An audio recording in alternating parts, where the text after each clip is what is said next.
La vision du parti sur la gestion du pouvoir politique et la présentation des membres du bureau provisoire, c'est l'affiche de l'Assemblée générale tenue ce matin par le PSD Bassira au centre culturel Oumarou Ganda.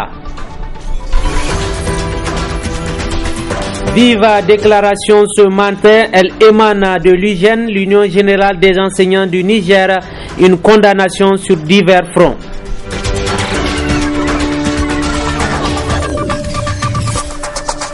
Messieurs, dames, bonsoir et bienvenue à ce 19h45 de la télévision Labari avec à l'entame ce communiqué de presse qui à l'instant vient de nous parvenir.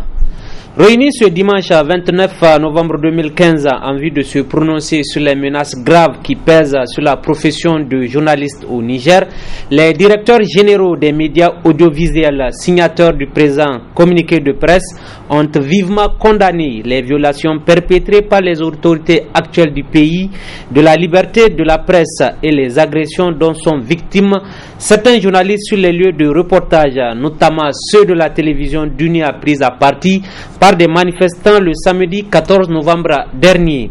Aussi, les directeurs généraux apportent leur soutien indéfectible aux journalistes et les encouragent à exercer leur métier dans le respect strict des règles d'éthique et de déontologie.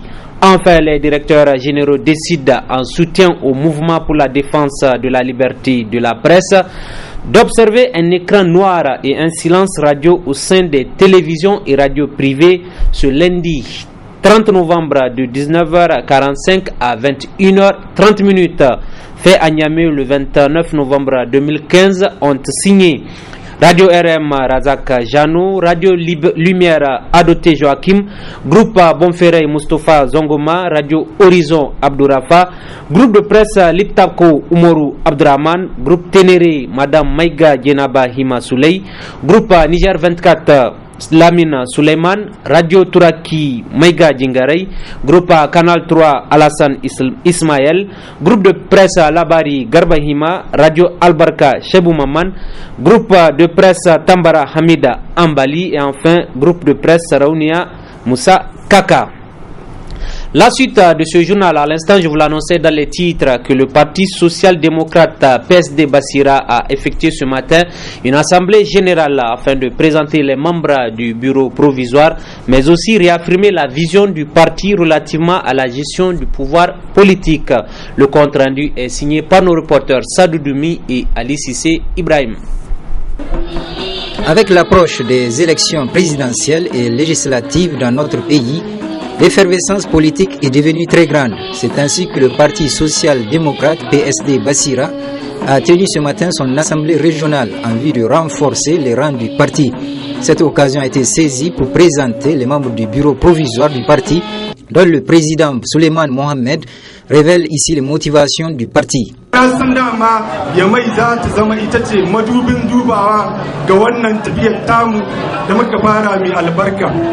Saboda na ga mata da maza da kuma samari gaba ɗaya a wannan waje kenan ya nuna cewa alamar kiran da muka yi muku kun amsa kuma kuna tare da mu 100%.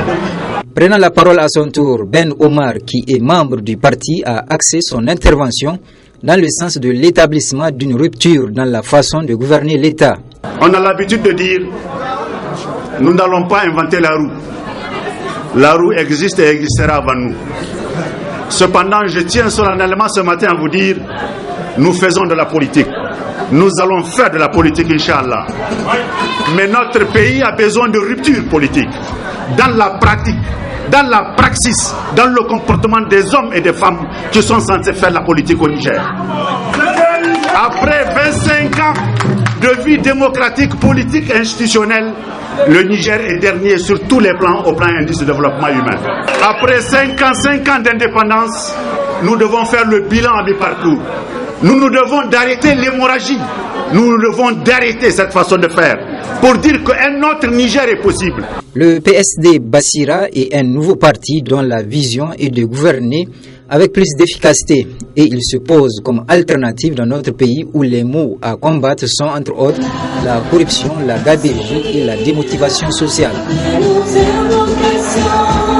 Restons toujours au même registre politique où à 3 mois des élections présidentielles dans notre pays, les femmes des formations politiques de l'opposition rejettent le fichier, tout comme le chronogramme électoral. Elles l'ont fait savoir hier, non seulement à travers une déclaration rendue publique et réaffirmée cet après-midi au cours d'un point de presse. Abdourazak Idrissa et Sadoudoumi. Tenir informer l'opinion nationale et internationale de ce qu'elles rejettent en bloc, et ce, malgré l'approbation par leurs formations politiques respectives, le fichier électoral en finalisation et le chronogramme des élections. C'est le sens de la sortie des femmes de plusieurs formations politiques hier samedi, une sortie au cours de laquelle une dizaine d'entre elles ont été brièvement interpellées par la police. Je voudrais dénoncer avec la dernière énergie la milicisation de notre police. Parce que nous avons été interpellés, nous avons été violentés par des jeunes policiers, mais moi je les appelle des jeunes miliciens.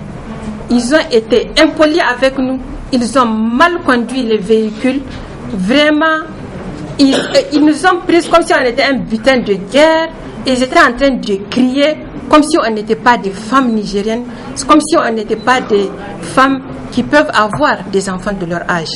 Donc je dénonce cela avec la dernière énergie. C'est une tentative de faire de la police nationale des milices. Deuxièmement, ce que je voudrais dire, à l'école de police, nous avons trouvé des professionnels. Nous avons trouvé des gens qui nous ont accueillis avec respect, avec courtoisie, et ça, je voudrais leur rendre justice. Je voudrais leur reconnaître cela. Vraiment, ils ont été courtois, ils ont été respectueux et ils nous ont laissé entre nous.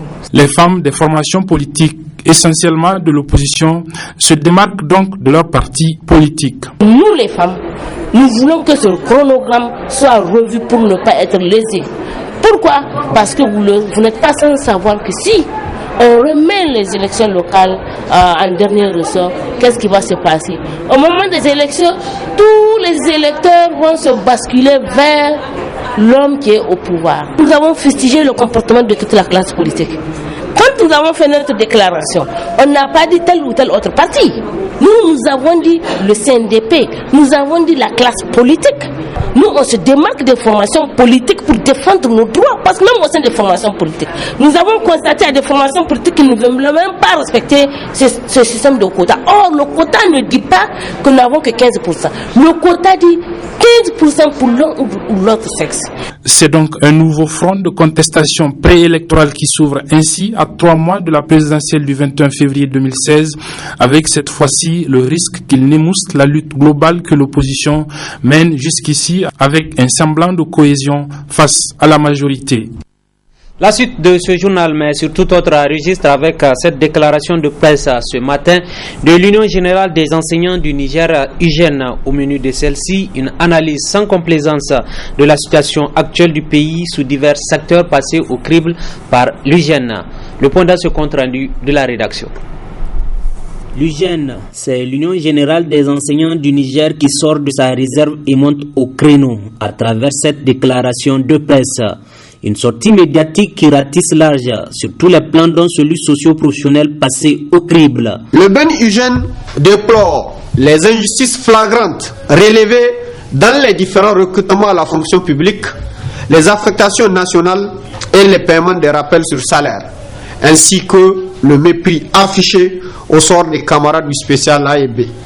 C'est pourquoi l'Union générale des enseignants du Niger exige du gouvernement 1. L'ouverture du recrutement 2015 avant la fin de l'année 2015 et la correction de toutes les irrégularités constatées dans les précédents recrutements. 2. Le paiement des rappels sur salaire de toutes les listes en souffrance sur la table du trésorier général. 3. L'affectation de tous les camarades marginalisés par les affectations nationales, régionales et départementales. 4. La réhabilitation de tous les camarades du spécial A et B injustement suspendus, rétrogradés ou révoqués. Le plan sécuritaire et sociopolitique ont également été abordés par l'Union. L'UGEN a appris avec amertume les récentes attaques de la secte Boko Haram qui ont occasionné la mort de 18 de nos compatriotes. En cette douloureuse circonstance, Le bureau exécutif national de l'Union générale des enseignants du Niger présente ses condoléances aux familles endeuillées et encourage nos forces de défense et de sécurité dans leur noble combat pour le maintien de la quiétude sociale. Le bureau exécutif national de l'Union générale des enseignants du Niger constate avec amertume l'installation d'une nouvelle crise politique dans notre pays et qui est déjà à son paroxysme, tout en mettant en garde l'ensemble des acteurs politiques, demande aux leaders d'opinion et à la communauté internationale d'entreprendre des actions urgentes pour désamorcer cette crise aux conséquences néfastes et incalculables sur l'avenir de notre pays. L'Union générale des enseignants du Niger appelle ses militantes et militants à rester sereins et mobilisés pour répondre à des éventuels mots d'ordre et prie Allah le Tout-Puissant de nous venir en aide.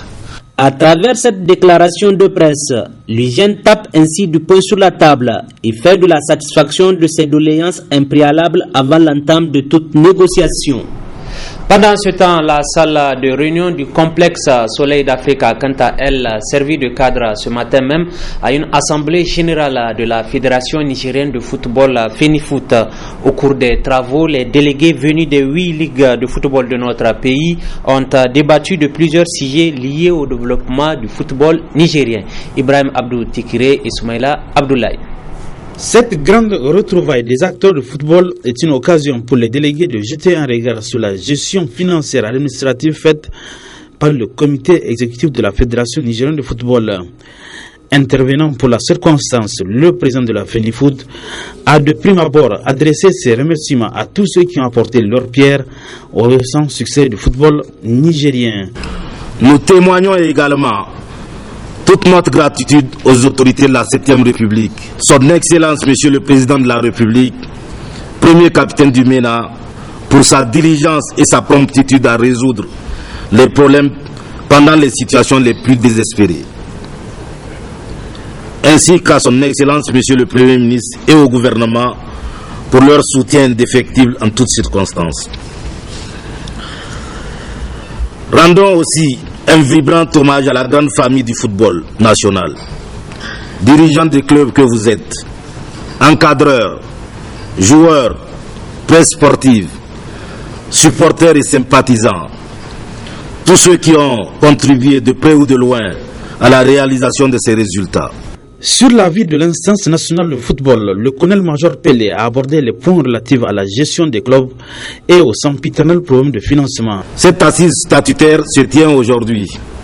Après 2 reports, nous tenons à nous excuser pour cette déprogrammation dans vos agendas respectifs. Cependant, elle concrétise l'aboutissement d'une année des plus prolifiques en activité. Car au-delà de nos compétitions traditionnelles que nous avons gérées, nous avons fait face à l'organisation du championnat d'Afrique U17 au Niger, vous vous en souviendrez, et à un calendrier continental et international très chargé.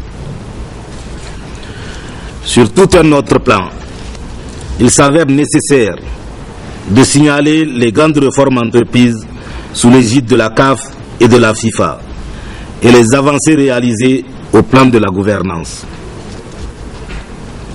Nous en appelons donc avec insistance à la diligence des autorités politiques pour un examen urgent et une mise en application des mécanismes de gestion du Fonds national pour le développement du sport, appelé le FNDS, et partant permettre donc au ministère de la Jeunesse et des Sports de s'atteler à sa véritable mission de conception et d'orientation vers des objectifs et des résultats probants pour le sport national et pour les sportifs. Voilà pour ce qui est du discours du président de la FENIFOOT. Mais la grosse surprise, c'est l'absence du ministre des Sports Abdelkarim Damalam, qui a non seulement boycotté l'ouverture, mais aussi aucun cadre central n'a été désigné pour représenter la tutelle. Une absence qui va davantage envenimer le rapport déjà conflictuel entre le ministre des Sports et le colonel-major Pelé. Avec ce comportement déplorable et inexplicable du ministère des Sports à l'AG ordinaire de la FENIFOOT, L'on peut, sans risque de se tromper, affirmer que le ministre des Sports n'a pas encore digéré la dernière sortie médiatique du président de la FENIFOOT.